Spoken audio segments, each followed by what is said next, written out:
और क्या हाल चाल। तो एपिसोड 4, 5, 6, 7 की शुरुआत होती है और हमें सबसे पहले उसी फाइट को बताया जाता है जो कि स्वयं अंशु लड़ने के लिए आया हुआ था। और अंशु चलता है तो यहाँ पर बहुत सारे अजीब अजीब क्रिएचरों और अजीब अजीब जानवरों से लड़ने लगता है, लगे तेरी और अपनी शॉर्ट अटैक का साथ ही साथ अपनी पावर का भी इस्तेमाल करने लगता है। और तो और अंशु के आस पास के साथी चलते हैं तो वो भी इन अजीब से जानवरों से लड़ने लगते हैं, लगे तेरी। अब इतने में हमें एक नई लड़की को बताया जाता है और इस लड़की का नाम था सांची। ये लड़की चलती है तो ये भी एकदम जमकर लगे तेरी क्रिएचरों से लड़ने लगती है। अब इतने में हमें प्रिंस को भी बताया जाता है जो कि हमारे अंशु का साथ देने के लिए लगातार नए क्रिएचरों से लड़ रहे होते हैं, लगे तेरी। अब इतने में हमारा अंशु क्रिएचरों से लड़ते बहुत ही ज्यादा परेशान और बोर हो जाता है। इतने में वो देखता है कि एक और क्रिएचरों की बहुत बड़ी लहर उसकी ओर ही आ रही है। अब जैसे ही अंशु एक बार और बहुत बड़ी क्रिएचरों की लहर को अपनी ओर आता हुआ देखता है ना, तो अंशु चलता है तो अपना भाला को निकालता है जो कि एक आग के समान जल रहा था, उसे लेकर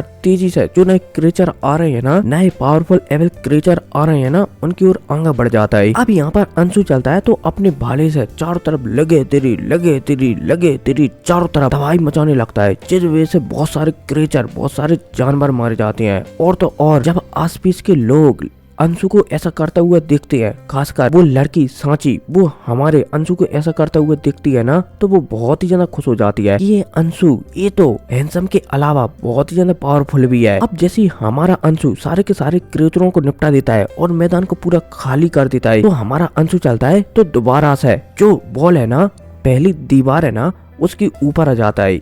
अब जैसे ही अंशु यहाँ पर आता है ना, वो देखता है कि आसमान में तो लगातार रेड कलर के बादल एकत्रित होते जा रहे हैं। और तो और हमारा अंशु महसूस भी कर लेता है कि मानो यहाँ पर कोई बहुत बड़ा क्रिएचर आने वाला हो। अब जैसे हमारा अंशु ये महसूस करता है ना, तो अंशु चलता है तो तुरंत सभी से कहता है कि शायद यहाँ पर अब खतरा बढ़ने वाला है, इसलिए अब हमें दूसरी दीवार के पास जाना होगा, वरना हो सकता है कि हम यहाँ पर मारे जाएं, इसलिए हमें यहाँ से निकल जाना चाहिए। अब जैसे अंशु ये कहता है ना, तो प्रिंस वगैरह और गबरू चलते हैं तो तुरंत एक दिशा में तेजी से निकल जाती हैं। अब जी एक दिशा में आगे बढ़ी रहे होते हैं, तभी जो बिल्लू है ना, उसके 2-3 साथी हमारे अंशु के ऊपर हमला कर देते हैं। अब जब अंशु बिल्लू के साथियों को अपने ऊपर हमला करते हुए देखता है ना, तो अंशु चलता है तो समझ जाता है कि शायद बिल्लू को उससे कुछ चाहिए। हमारा अंशु चलता है तो बिल्लू से पूछने लगता है कि आखिर तुम्हारे बिल्लू को क्या चाहिए। अब जी बिल्लू का नौकर चलता है तो बिल्लू से बोले जाए तो अंशु से कहने लगता है कि तुम्हारे जो वेपन है ना, भाला वो बिल्लू को चाहिए, अगर तुम बिल्लू को वो दे देते हो ना, तो तुम्हें छोड़ दिया जाएगा।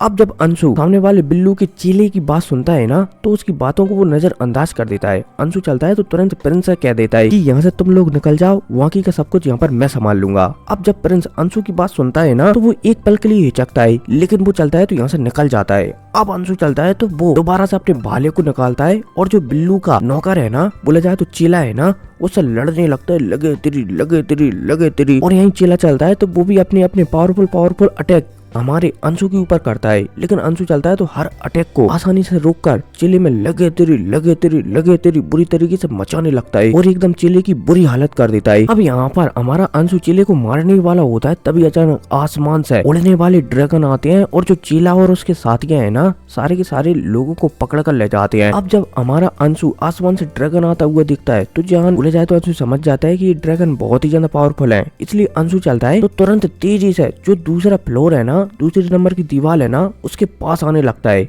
अब इतने में हमें बिल्लू को बताया जाता है। अब जब बिल्लू अंशु को एकदम सही सलामत आता हुआ देखता है तो वो थोड़ा सा हैरान हो जाता है, लेकिन अब बिल्लू चलता है तो वो भी अंशु के ऊपर हमला करने के लिए आगे बढ़ जाता है और अंशु पर हमला ही करने वाला होता है। तभी जो बिल्लू है ना, एक बहुत ही बड़ा क्रिएचर आता है और बिल्लू को भी यहाँ से पकड़ कर ले जाता है। अब जब हमारा अंशु बिल्लू को ऐसे एक अजीब क्रिएचर के हाथों में दिखता है ना, तो अंशु चलता है तो बिल्लू को बचाता नहीं है, बल्कि अंशु चलता है तो यहाँ से निकल जाता है। अब इतने में हमें अंशु को बताया जाता है जो कि बहुत सारे आसमान से आए हुए क्रिएचरों से लड़ रहा होता है, साथ ही साथ अंशु के आसपास उसके दोस्त वगैरह भी लड़ रहे होते हैं, लगे तेरी और चारों तरफ एकदम हंगामा छाया हुआ होता है। अब हमारा अंशु सारे क्रिएचरों से लड़ रहा होता है, तभी नीचे धरती से अचानक एक केकड़ा निकल आता है और हमारे अंशु के ऊपर हमला करने लगता है। अब जब यहाँ पर सभी के सभी लोग अंशु को किसी केकड़े से जूझता हुए दिखते हैं ना, तो वो और भी ज्यादा परेशान हो जाती हैं। लेकिन इतने में अंशु चलता है तो चिल्लाकर कहता है कि सभी लड़ते रहो, बहुत जल्द सुबह होने वाली है, जैसे ही सुबह हो जाएगी हम इन क्रिएचरों से बच सकते हैं। अब अंशु की ऐसी बातें सुनकर सभी के सभी लोग दोबारा से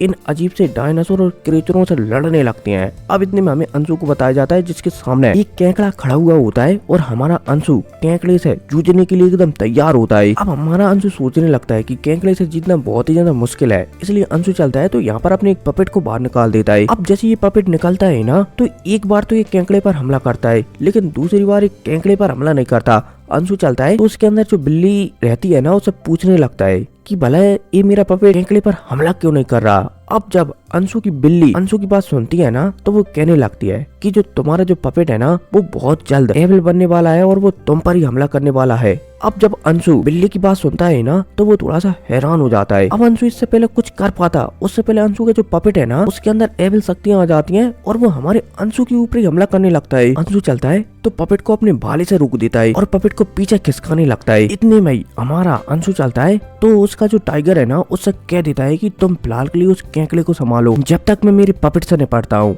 अब यहाँ पर हमारा अंशु चलता है तो पपेट से फाइट करने लगता है, लगे तेरी, लेकिन बिल्ली के कहने पर हमारा अंशु चलता है तो पपेट के अंदर से पूरी एबल शक्तियां निकाल देता है, जिस वजह से दोबारा से जो पपेट है ना, वो हमारे अंशु के कंट्रोल में आ जाता है। अब हमारा अंशु देखता है कि जो केकड़ा है ना, वो लगातार टाइगर पर भारी होता जा रहा है, इसलिए हमारा अंशु चलता है तो वो तुरंत टाइगर को बचाने के लिए हमारा अंशु केकड़े के सामने आ जाता है। अब जैसे ही अंशु केकड़े के सामने आता है ना, तो अंशु चलता है तो यहाँ पर अपनी 2 फिंगर टेक्निक का इस्तेमाल कर देता है और एक ही बार में जो केकड़ा है ना, उसे खत्म कर डालता है। अब जैसे ये केकड़ा मरता है ना, तो जो अंशु के साथ ये ड्रैगन पक्षी जब ये देखते हैं कि तो उनका लीडर मारा गया है, तो ये ड्रैगन पक्षी चलते हैं तो यहाँ से भाग जाती हैं। अब जब अंशु ड्रैगन पक्षियों को यहाँ से भागते हुए देखता है ना, तो वो एक रात की सांस लेने लगता है। इतने में अंशु देखता है कि आसमान में शायद कोई लड़ रहा है। अब इतने में हमें आसमान का सीन बताया जाता है, जहाँ पर एक प्यारी सी लड़की एक बहुत ही विशाल ड्रैगन का पीछा कर रही होती है उसे मारने के लिए, और इस लड़की का नाम होता है सांची, जो कि हमारे अंशु से बहुत पहले मिल चुकी है।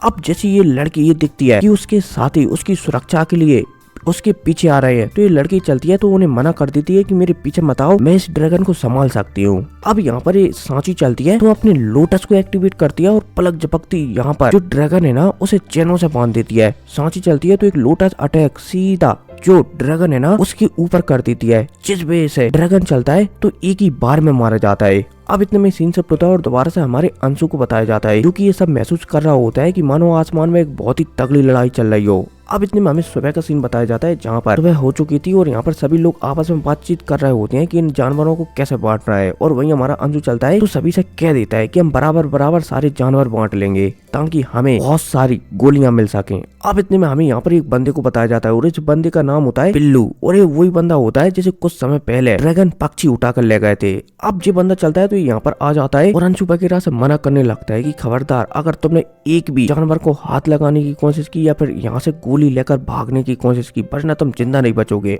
अब जैसे ही ये बिल्लू एक कहता है ना, तो यहाँ पर हमारे अंशु साइड के सभी टीम मेंबरों को गुस्सा आ जाता है और वो बिल्लू पर हमला करने लगते हैं। लेकिन बिल्लू चलता है तो अपनी शक्तियां रिलीज करता है, जिस वजह से सभी के सभी पीछे हो जाते हैं। लेकिन अंशु चलता है तो वो बिल्लू से डरता नहीं है, वो सीधा बिल्लू पर हमला करने के लिए आगे बढ़ने लगता है। अब जब बिल्लू अपने ऊपर हमला करता हुआ दिखता है ना अंशु को, तो बिल्लू भी गुस्सा हो जाता है और वो भी अंशु पर हमला करने लगता है, लगे तेरी। अब इन दोनों के बीच एकदम तगड़ी फाइट होती है, लगे तेरी लातों घूसों वेपनों से एकदम लगे तेरी। अब इन दोनों में कुछ समय तक ऐसे लगे तेरी फाइट चलती रहती है। और वहीं जो बिल्लू है ना, वो कहीं ना कहीं लगातार हमारे अंशु को सप्रेस करता रहता है। अब जब अंशु अपने आप को इस तरीके से सप्रेस होता हुआ देखता है और बिल्लू जब ये देखता है कि वो अपनी पूरी पावर लगाने के बाद भी अंशु को नहीं हरा पा रहा है, तो बिल्लू चलता है तो गुस्सा हो जाता है और यहाँ पर एक एलिफेंट फॉर्मेशन का इस्तेमाल करने लगता है, जिस वजह से यहाँ पर एक बहुत बड़ा फॉर्मेशन बन जाता है और उससे एक बहुत ही विशाल एलिफेंट की आत्मा बाहर निकलती है और तेजी से हमारे अंशु के ऊपर हमला कर देती है। अब जब अंशु अपने ऊपर हमला होता हुआ देखता है ना, तो अंशु चलता है तो वो भी हिचकिचाता नहीं है। अंशु चलता है तो 5 गॉड टेक्निक का इस्तेमाल कर देता है, बोले जाए तो 5 फिंगर टेक्निक का इस्तेमाल कर देता है, जिस वजह से एक बहुत बड़ा क्लोन बन जाता है और जो क्लोन का मुक्का या फिर बोले जाए तो सीधा उंगली एलिफेंट के माथे से जाकर टकराती है धड़ाक, और एक बहुत ही तगड़ा धमाका होता है बड़ाम, और दोबारा से शक्तियों की बेबे फैलती हुई चली जाती है। लेकिन जो हमारे अंशु का अटैक है ना, वो बहुत ही ज्यादा तगड़ा और पावरफुल था, इसलिए हमारे अंशु का अटैक चलता है तो वो पूरी तरीके से डिस्ट्रॉय नहीं होता। अंशु का अटैक चलता है तो सीधा जो बिल्लू है ना, उससे जाकर टकरा जाता है धड़ाक, जिस वजह से बिल्लू बहुत ही ज्यादा जख्मी हो जाता है और नीचे जमीन पर गिर जाता है। और इसी गिरने के साथ ये एपिसोड खत्म हो जाता है। और